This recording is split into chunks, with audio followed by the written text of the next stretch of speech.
Pea lillede vahele vaasi torgatud ja jalad peaaegu et vastu lage. Nõnda pidi peadirektor veetma poole oma tööpäevast.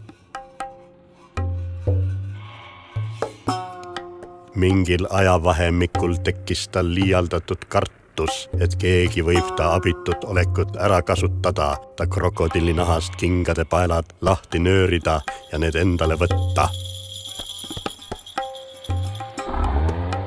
Seejärel sugenes ta pähe, aga hoopis tõsisem mure. Mu pea on juba mitu tundi vee all, miks ma ära ei lämbu, kas tõesti on mulle lõpused kasvanud. Veerand tundi enne tööpäeva lõppu tuli arusaamatutel põhjustel välja läinud sekretäri neiu tagasi.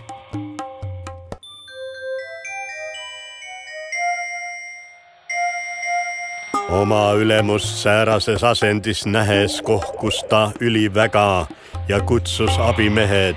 Üheskoos sikutati direktori peavaasist välja.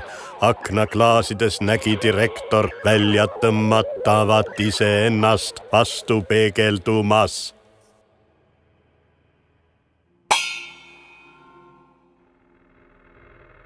Ta nägi, et ta juustest ja habemest olid saanud peenikesed juured. Soki ja püksi sääre vahelt paistvate jalakarvade otsa olid kasvanud lilleõied.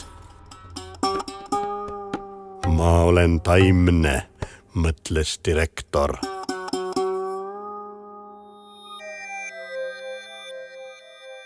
See ei takistanud teda järgmisel hommikul Brüsselisse lendamast.